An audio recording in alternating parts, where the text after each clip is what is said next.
Hello, people who are not me, and welcome back to Mega Man 9. I am Sire Goku. In the last video, we managed to defeat... we had... Yeah, Plugman and Tornado Man. Or, no, I think it was... Yeah, it was Plugman and Tornado Man. As usual, oh, I got 30, so let's buy an E-Tank, why not?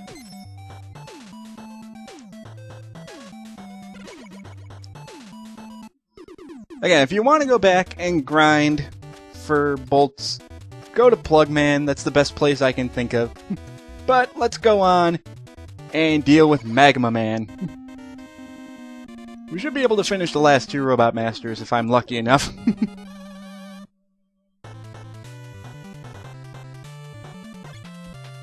Oh, such great music here, too. This is also a point where you can tell that this game really could not be on an NES if it tried. Because I don't think the NES could get these kinds of colors exactly.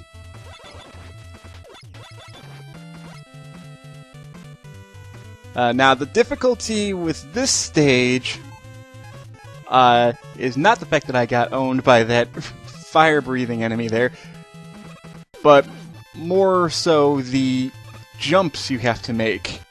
There's a lot of really big gaps you have to cross where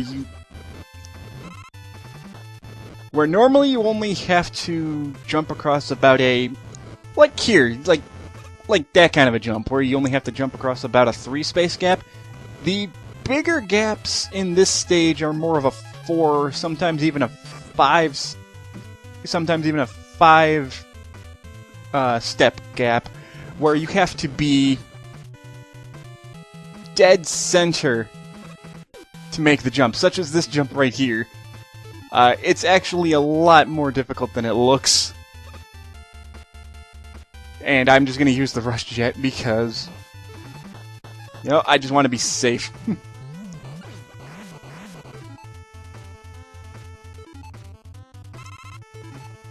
So yeah, you have a lot of long gaps to cross with jumps, which are very makeable with just regular jumps. But it's risky. And you can take out these fire-breathing enemies here when they're shooting at you. As long as you stand directly in front of them and shoot them, then you can take them out. You can also use the concrete shot on these lava falls here. And then also use Laser Trident to blast through them.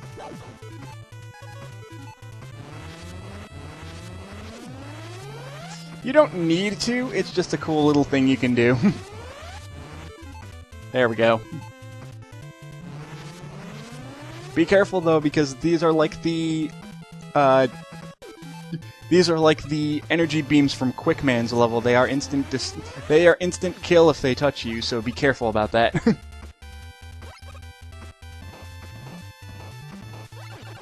For a fire stage though, this really isn't that difficult. I completely forgot that I bought the energy balancer. I didn't need to keep switching items out. Now we got ourselves the mini-boss here, which is this fire dragon. Just keep shooting it in the face. If you want to use a weapon, just use either Tornado Blow or Black Hole Bomb. Because if you use Black Hole Bomb, you can actually destroy all the fire, as well as suck all the fire off of his body and make him not actually able to do anything. Poor dragon.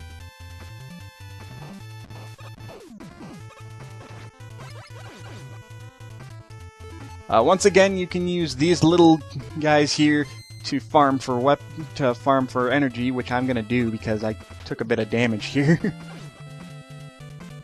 Let's see if I can't get some kind of a drop here. I'll try not to waste too much time. If I can't get it, I can't get it.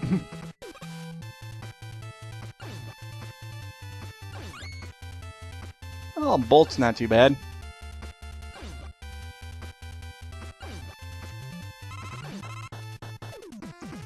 Yeah, better than nothing.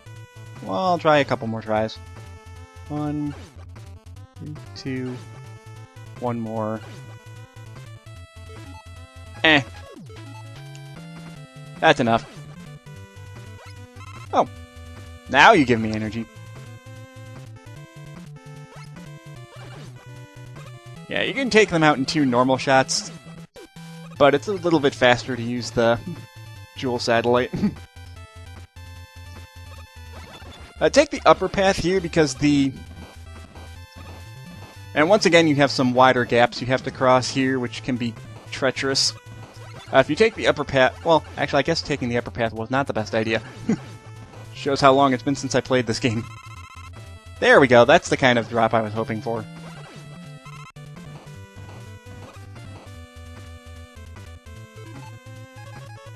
Now, there's a couple of different ways you can make sure you don't die here.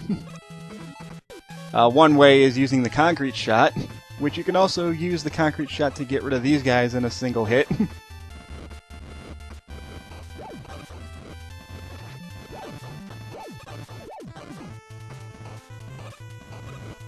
There we go. It makes jumping across that gap a little bit safer. Normally I don't take that long to get across, but I had some bad luck. Now just wait for this beam to cross. There we go. I made it through pretty... If you can make it through that section, the section earlier, you'll be fine, because that jump is the hardest jump in the level. Now you just have to deal with these lava beams. Be careful, though, because they are instant kill. Just be careful. But you have plenty of room to avoid them, so I wouldn't worry too much.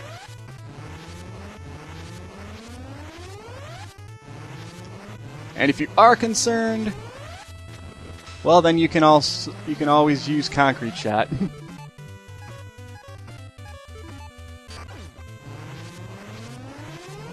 Plug ball is helpful too because it can actually get rid of those grounded enemies pretty easily.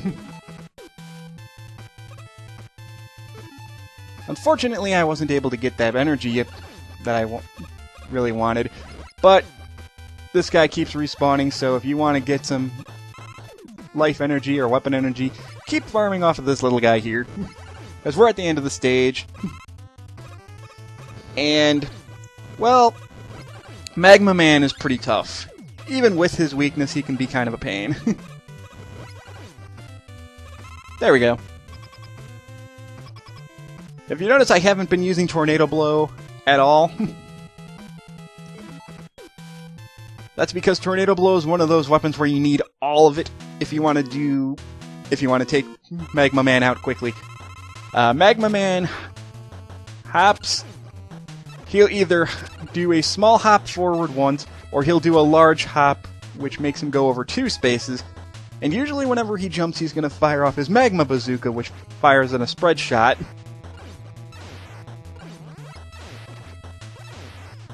The problem is it's ridiculously hard to tell if he's going to do a small hop or a big hop.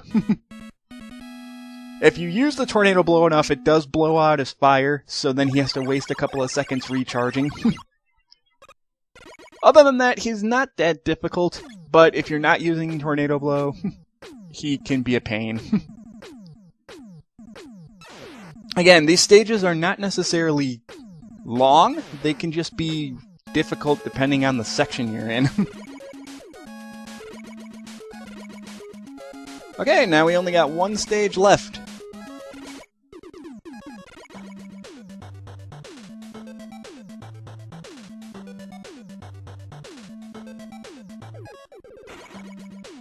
I don't have enough for the Mega Tank, unfortunately. But all we got left is Hornet Man, so let's go to Hornet Man. Fun fact, Hornet Man was originally going to be another female Robot Master called Honey Woman, but they figured one was enough, I guess. They didn't want to at least from what I heard. They already had Splash Woman, and they knew they were going to go with Splash Woman, so having a second female Robot Master seemed a little bit much, I guess? I don't know. It's just something I heard. I don't know if that's true or not. Now, Hornet Man stage is one of my favorites. It's not too challenging, but it's not super easy either, and it's just got a lot of cool little aesthetics to it that make it look really nice, especially for an 8-bit styled game like this. You have these missile plants that are firing missile flowers at you. You have this weird yo-yo thing where if you shoot it, it makes a bridge. Now, if you stand on it too long, it pulls itself back. So be careful about that. Also, be careful about making this jump. If you don't have the rush jet here, that's going to be a difficult jump to make without, hitting the ceiling. And then you have these scissors, which I guess is supposed to be a callback to Cutman. So that's pretty neat. They do a lot of damage though, so be careful. They're even tough enough to survive a hit from the Dual Satellite, apparently. I haven't played this game in a while, so I didn't remember that. Science! Ow. And I died! Because that scissor respawned right there. Like I said, this stage can be tough. I'm not going to restart this entire recording just because I died at a stupid section like that, no. The game wants to be cheap sometimes, it can be cheap. I'm not perfect. And the game wanted to screw me out of a win, so there we go. I say that because it literally respawned way quicker than I remember it respawning. But that's okay. Try again. Whee! Yeah, if you take them out before they even connect, then there you go. See? Much easier. Sometimes taking the time out to explain and show what they... Sometimes taking time out to explain and show what enemies do can be bad for you. Who would have thunk it? Anyway, the trick to this section here is to have to fire at the cannons, and then they will shoot back at you. And you can use the balls that they fire to break the blocks here. And once again, I am taking pot shots like a bitch.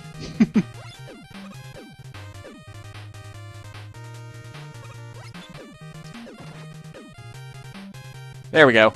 And you know what? I have E-Tanks. I'm going to use them because this mini-boss is annoying. You can take him out rather quickly with Tornado Blow. And if he's cooperating, you can take him out even faster with the Concrete Shot. It's this flower that keeps appearing everywhere. And it's completely random where it shows up, and then stuff like that can happen where he just dominates you. But he's super weak to Concrete Shot if you're able to hit him with it.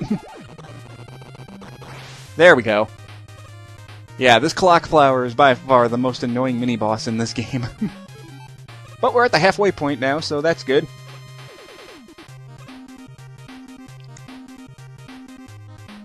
I believe we have to deal with more scissors.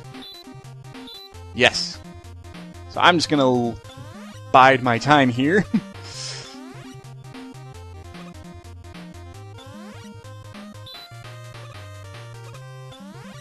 There we go. If you don't want to take them out, then that's fine. You can just dodge them. Yeah, sorry for being silent there. I just wanted to make sure I didn't screw that up. Once again, infinitely respawning enemies is a perfect spot to grind for power-ups.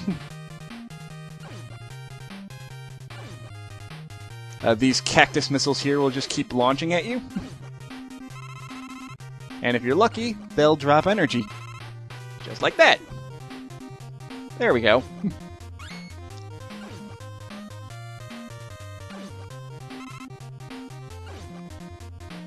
Alright, and since I'm getting lucky here, I'm gonna see if I can't fill out my life. They may even drop extra lives if I'm super lucky.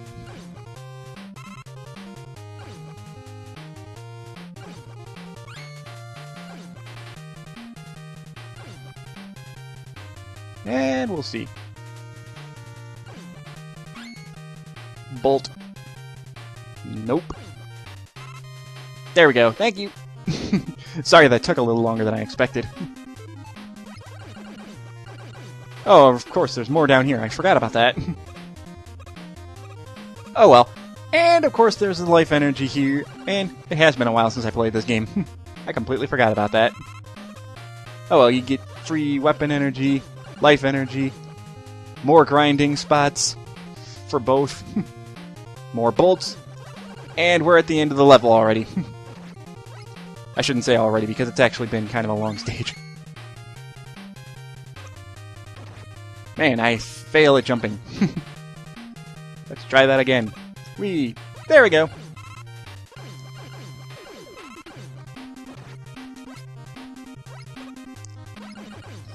Okay, and now we just have to deal with this big guy here.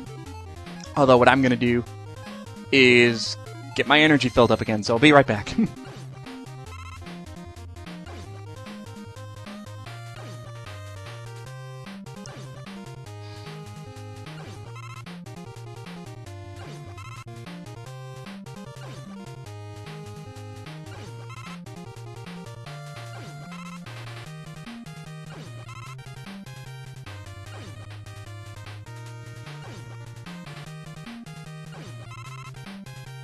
Okay, back. And of course the giant enemy is back too, so eh. Of course, I take all that time to get my energy filled up and I get hit again. Whatever. Alright. So let's deal with Hornet Man. Get the Magma Bazooka ready. The Magma Bazooka actually acts very similar to the Atomic Fire from Mega Man 2, in which you can actually charge it up. Boom, it takes a few extra bits of energy to use, but it's worth it. So we got Hornet Man. He's going to launch 3 Hornets that will then home in on you, or you can just take them out in one shot with the Magma Bazooka. But I'll show what it does. It zing at you, 1, 2, 3, 4.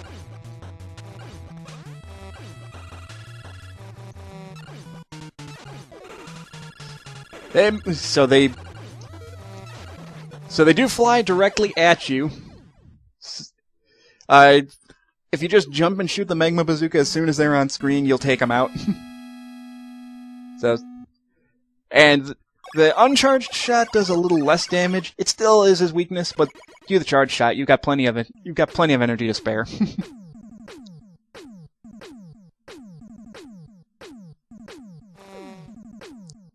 So with that, we got the Hornet Chaser. And the Hornet Chaser is amazing. It homes in on the closest enemies around it, as well as picks up items for you. It can pick up weapon energy, it can pick up life energy, it can pick up bolts.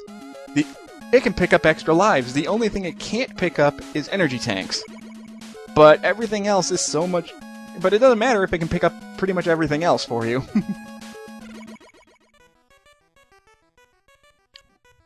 So we got the last bit of story now that all 8 robots are defeated.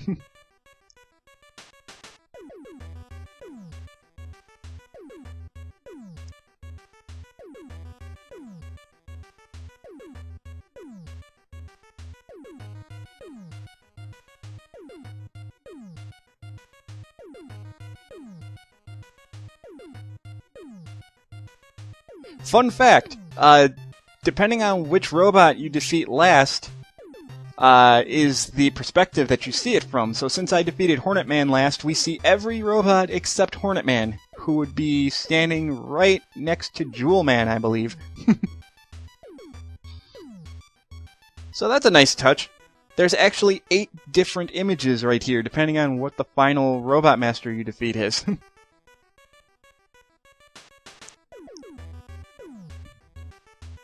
And surprise, surprise, it looks like Wily was behind everything the entire time. Who saw that coming?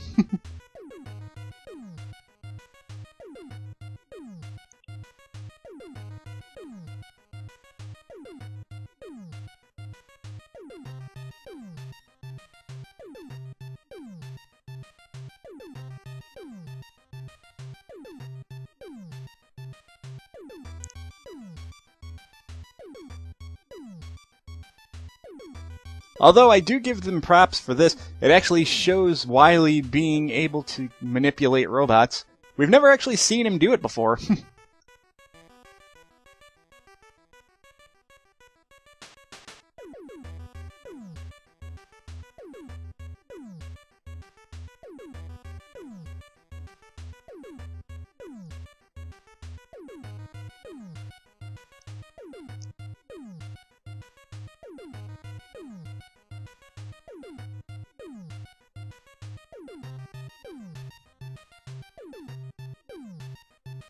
And while Wily's kind of being a dick, I kind of see where he's coming from.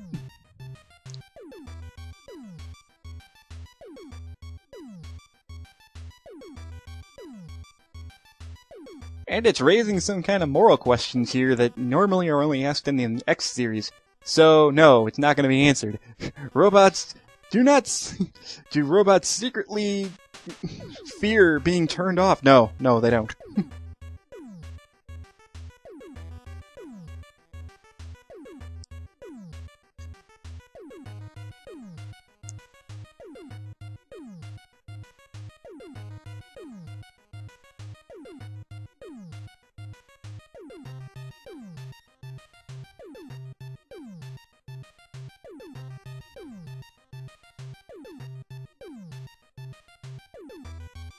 So yeah, it's nice to see that Wily actually knows what he's doing as a villain. No, Mega Man. It was Dr. Light. Come on, Mega Man. 9 games in and you're still questioning if Wily's evil or not? And he just stole the evidence. So yes, he's clearly evil. Alrighty! Well, now we go off to Wily's castle to get the evidence we need to clear Dr. Light's name. I will see you guys for the next video. See you guys then.